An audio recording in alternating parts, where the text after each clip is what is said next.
What's happening, guys? It's Mike at Mike's Total Dragon Channel. And when I was at the shop on Saturday, I found this little, it's really, I don't want to call it a magazine because it's super thin, but that's basically what it is from Wizard from the year 1994 called How to Collect Comics. So I thought this would be real fun to take a look at. 1994, I was just about to graduate high school, and I was already had been reading comics for quite a while, and it was already pretty much, I was already pretty much a long time fan. So I something like this wouldn't have really been on my radar, this particular magazine. But I always find these types of things, how to collect comics, how to get into comics or whatever, to be really interesting, whether it be a actual print magazine or I see people making that post or making that posing that question to people online.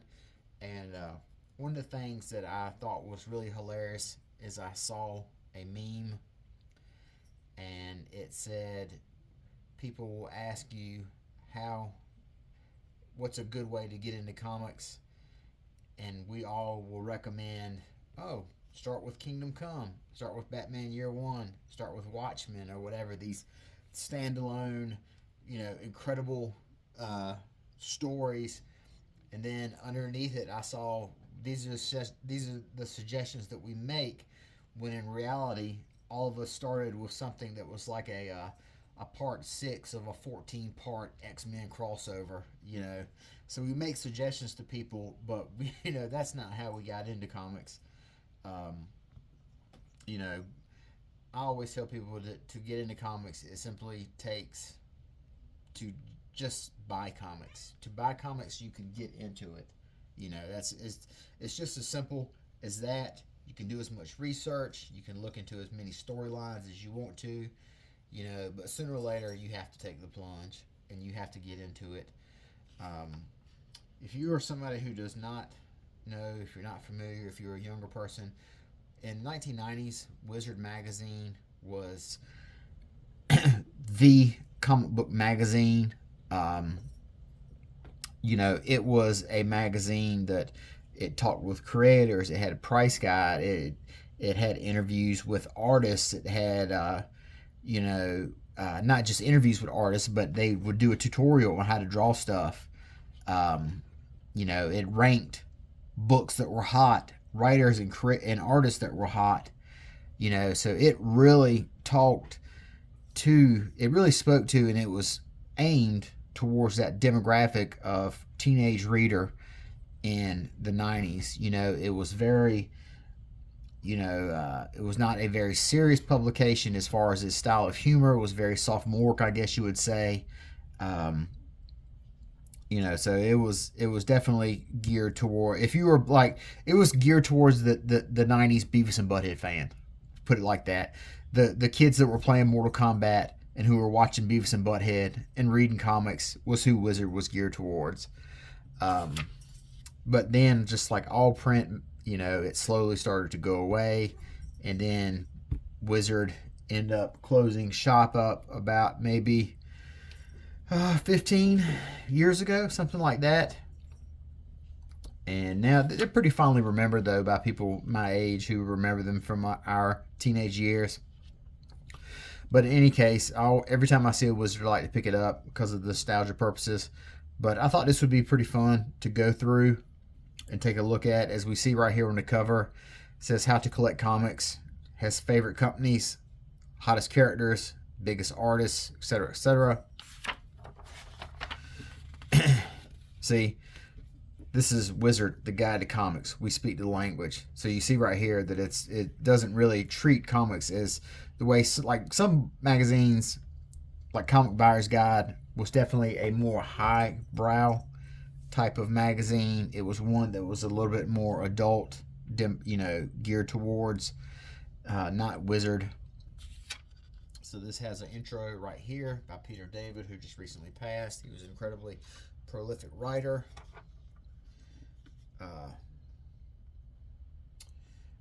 Bart Sears, who was a contributor to Wizard Magazine with a section called Brutes and Babes, where he would basically kind of do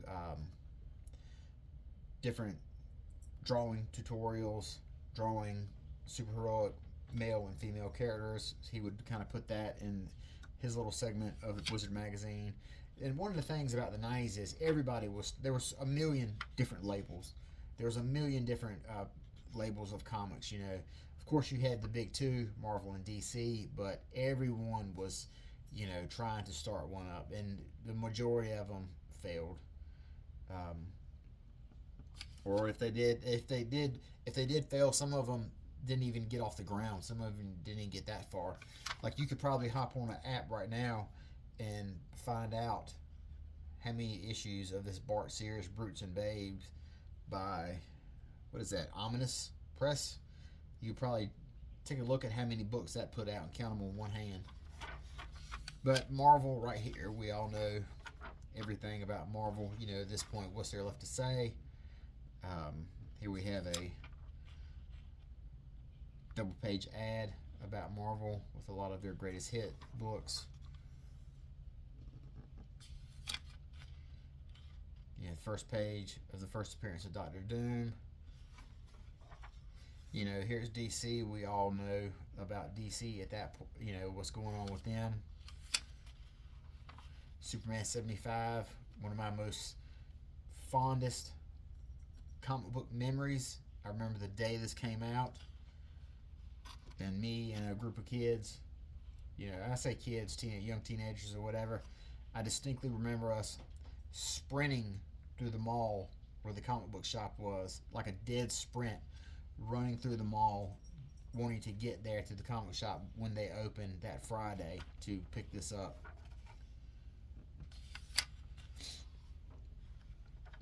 And then, of course, Image. Everyone knows the story of Image.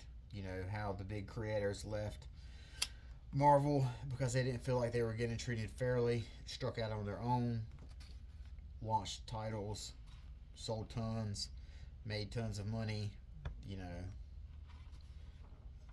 Now, Malibu here, and more importantly, Ultraverse, it is a company that a lot of people do not know about. Malibu was very much a small label, small company. They had a couple of books that came out. Nothing that was really on the radar. Cadillac and Dinosaurs, X-Mutants. I think they had one called The Protectors. Another one was called Ferret. And the Protectors and that Ferret, you know, they had some really crazy 90s style gimmicks, or cover gimmicks. You know, one that had a bullet hole through the cover. The other one was die cut like a kid's book. But what really put Malibu on the map is when they launched this imprint called Ultraverse. And basically this label, this imprint, Ultraverse, was their attempt at a shared universe. You know, you had Prime, Hardcase, they all lived within the same universe. And they had a lot of established writers on these books and established artists on them as well.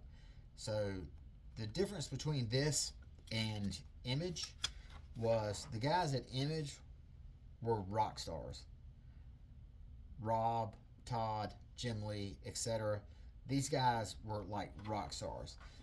These guys that went to Malibu, launched Ultraverse books, they were not really as well known.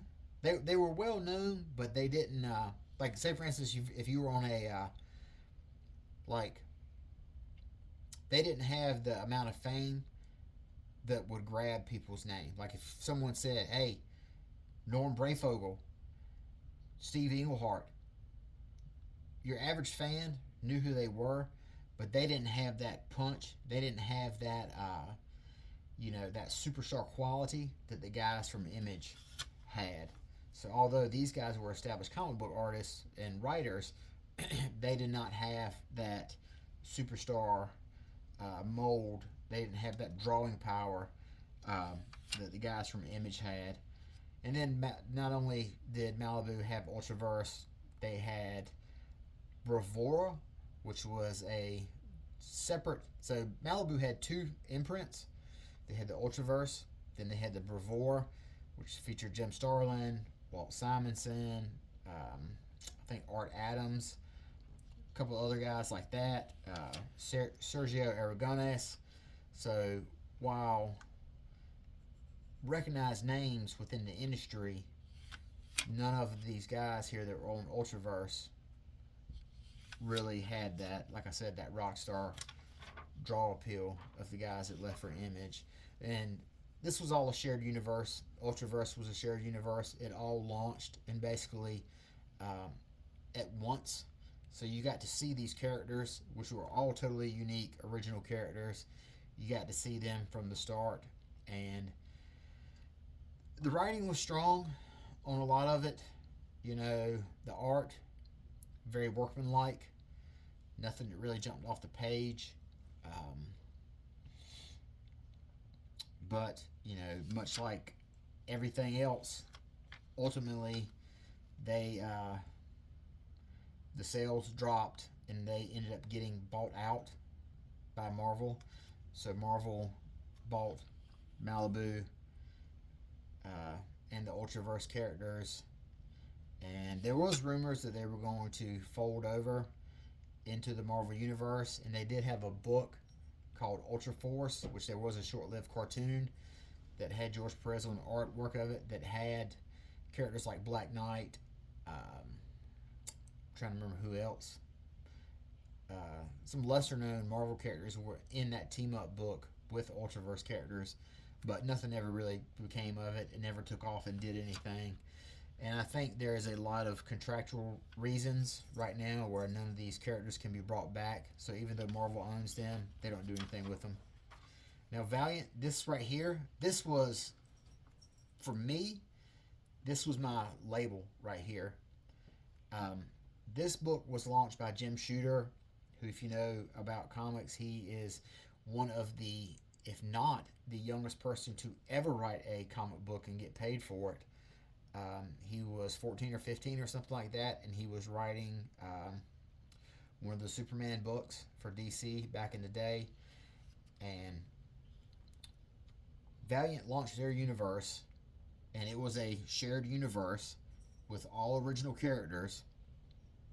And the thing that set Valiant apart from the Image and the Ultraverse stuff was the Valiant books were really, really tightly connected with continuity. You know, it was not unusual to see a character debut in like a back issue of like there would be a character who was in a back issue of X-Men of War, just like hanging out, chilling, and then he would be announced as a guy who's getting his own book later on. So Valiant was very much one of my favorite universes at the time. Basically, what it was is Jim Shooter. He took some of these characters like Turok, Magnus, Solar, who were characters from way back in the day in a very small label called Gold Key. He took those, he updated them. In addition to updating these characters, he slowly introduced other characters, tied it all together with really strong writing, solid artwork. There was quite a bit of gimmicks with Valiant.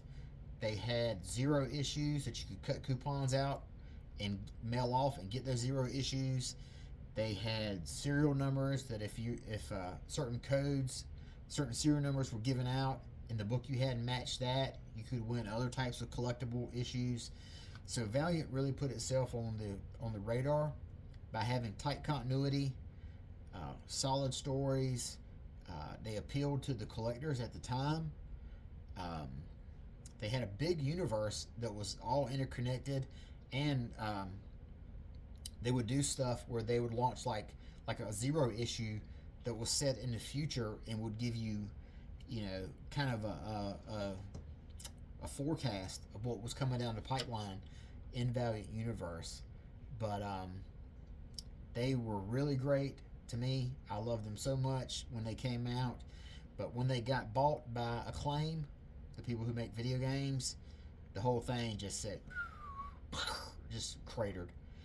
Acclaim bought them out. Later, they canceled all the titles, relaunched them with a different style of story, and it just was never the same. So, Valiant is another 90s company that, although fondly remembered, you know, they went the way of all these other ones we've seen. Dark Horse, to me, if I could describe Dark Horse Comics, they were the original indie label, and they were also the label that if you wanted movie tie-ins, Dark Horse had them. Dark Horse had Predator books, they had Alien books, they had anything that was a horror sci-fi movie. The Mask, they had The Mask. Dark Horse had that type of stuff. And they were also a company that they took a lot of they published a lot of things that Marvel or DC would not have published. A book like Frank Miller's Sin City, incredibly violent, brutal.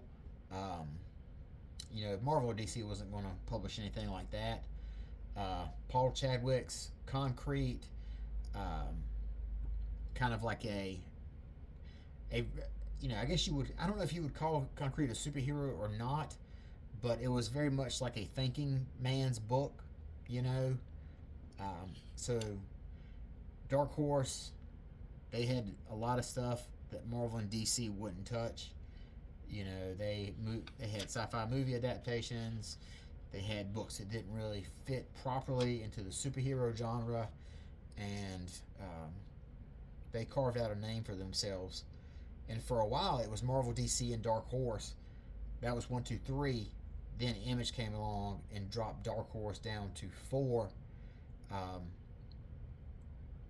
And maybe Dark Horse even dropped further than that when all these other imprints were taken off. I know definitely Valiant was definitely hotter than Dark Horse was. So, but now Dark Horse, they don't have any of the properties that they had back then. Marvel has Predator. Marvel has Planet of the Apes. Marvel has Aliens. So even though, like it mentions right here, in 1993, Dark Horse attempted to launch its own superhero shared universe called World's Greatest Comics. I think it was called World's Greatest Comics, but they didn't really take out. It didn't really get any traction, And now all these characters, X Ghost, Mecha, Hero Zero, etc., they're just in the dustbin somewhere. Now we have here like a timeline of comic books. 1935, New Fun Comics is listed as like the earliest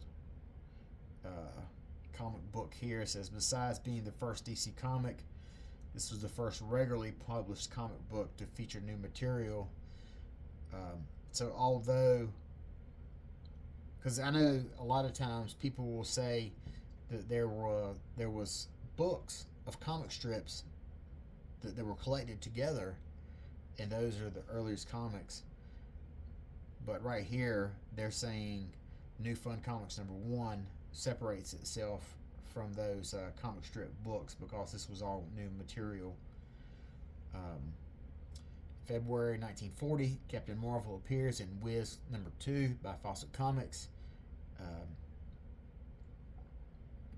One of the funny things about this book I have read is fans back in the day they were not really interested in a book that started with a #1. They wanted a title that had its legs underneath it.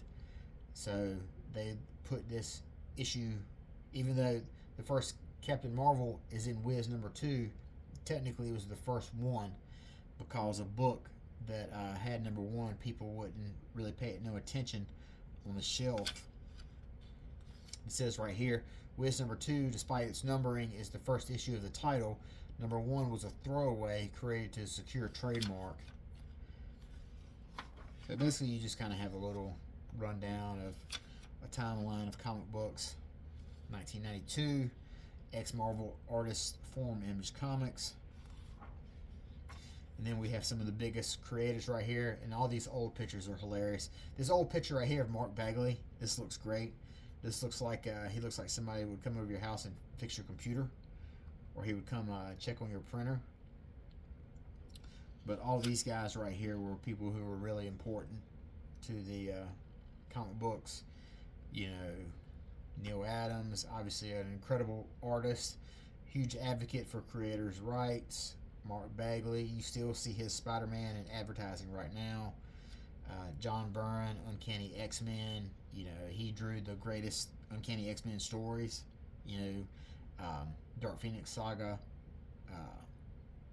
Days of Future Past, you know, he did those first, and they're still working on those. Bob Kane, you know, there's so much controversy regarding Bob Kane and what he actually contributed, if anything, to Batman. Eric Larson, right here. His Savage Dragon book for Image, still running. He is still writing and drawing the book that he launched for Image. He's the only creator out of all of them to still be doing that. You know, Stan Lee, obviously, say no more. Uncle Rob, Todd.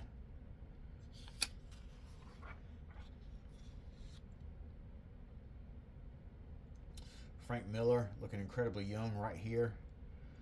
You know, his fingerprints are all over Batman. His year 1 in Dark Knight Returns, you know, say no more. There's nothing more to be said about that. His contributions to that character. Jim Valentino right here. He is a unique contribution. He's a unique person to be on this list. I enjoyed a lot of Jim Valentino's work. You know, I loved his Guardians of the Galaxy book that came out in, I think it was 89 or 90 or what have you. That is my Guardians lineup, but he is not someone who I would really associate or look forward to being in this list. Although he has done a lot of great work for Image Comics in the editorial side, taking over control of it for a while. As far as pure creative work, it's kind of surprising to see him here. Also, he was the oldest of the Image 7 guys. Introduction to the characters, obviously Superman. Everyone knows Superman.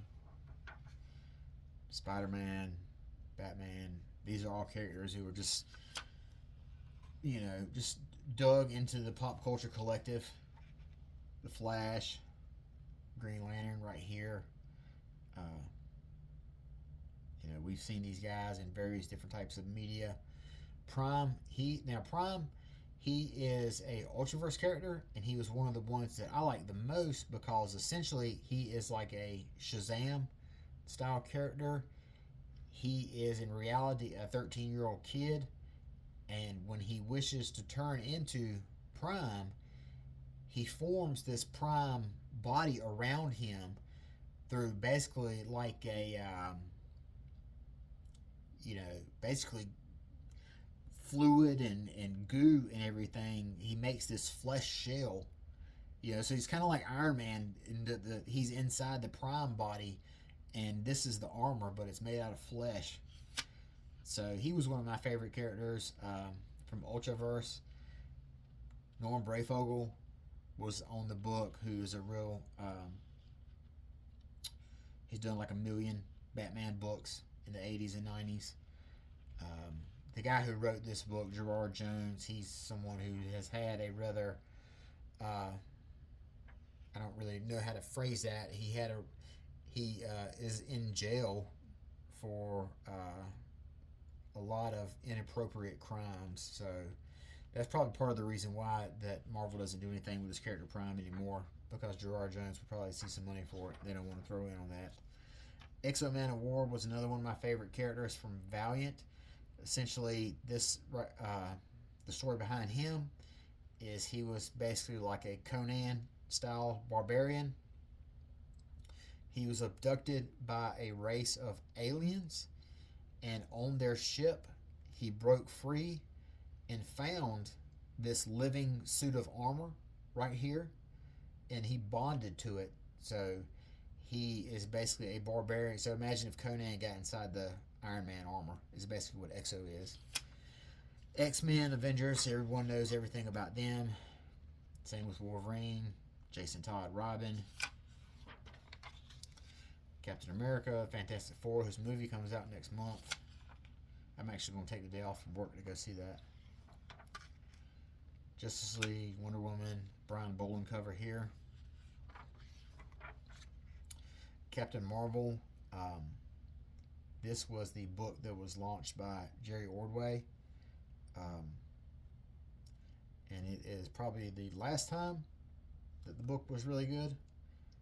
It's definitely, I think it's probably one of the highlights of the Captain Marvel Shazam character as far as runs. Spawn,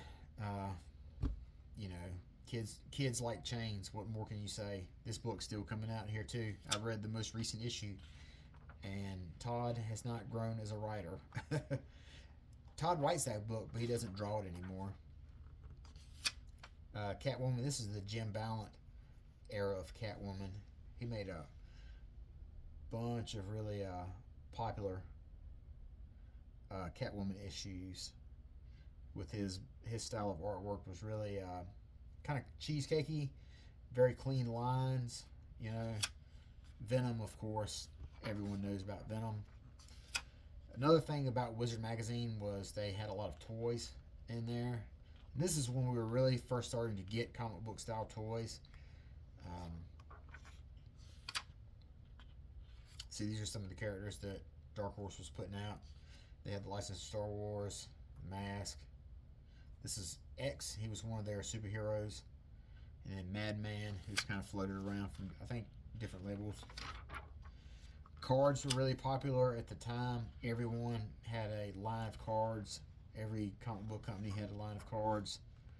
And TV shows, you can see. Simpsons. Comics, TV, and movies. So many shows. They were rumored to be starting. There was always a rumor that there was going to be a Doc Savage. There was going to be a Spider-Man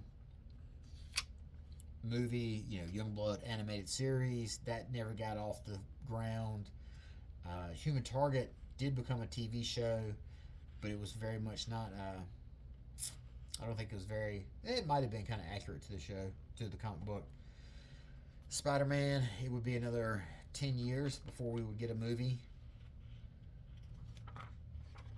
Doc Savage, even though The Rock's name's attached to this, that's never going to happen. Now this right here, how to store your comics and grading your comics. Obviously bags and boards are the way to go. And of course, they have short boxes. And I don't really use any of that. I don't use bags or boards. I do have some short boxes, but I have 2 spinner racks. And they're not Hey Kids comic spinner racks, but they're kind of more like the ones you would see in a dentist's office or a doctor's office, but it serves the same function. And I keep all of my comics on those spinner racks. I don't really, for my newer books, my books that come out on Wednesday, I don't put a whole lot of stock into taking care of them. In fact, I don't, I've told people that I don't bag or board my comics. I just fling them on the floor after I finish reading, and their eyes bug out of their skull. New comics I don't keep, I get rid of, so their condition is very secondary to me. Grading your comics, no one likes to grade comics, because it's a very subjective thing. grading your comics. What you think is fine, someone else might think is good, very good. What you might think is mint, someone else might think is very fine. So this is the appeal of where CGC came in. CGC says your book is a 6.5, your book is at 8.0, and that's what it is, by God. We said it, so that's it. It's in stone. So it takes all the guesswork out. Now you have right here the anatomy of a comic book. It just kind of talks about the difference of, what's a cover, a hologram cover, a gatefold cover, a die cut cover. So you have all the different little terms and stuff like here. Cover price, issue number 1. So just kind of breaks down all those terms. And then a price guide. They have a price guide right here. What all the little words stand for. Anniversary. Steve Ditko, Stan Lee, First Chameleon, First Joe Jameson. See, in 1994, you could get Amazing Spider-Man #1 for $13,000. Good luck getting that now. But in any case, this has been Wizards 1994. How to collect comics. But if you wanted to put all this knowledge to the side, best way to collect comics would just go out, buy a bunch of cool stuff that you like, stuff that looks interesting to you, and boom, you're into comics. So till next time, take care. Talk to you later. Bye-bye.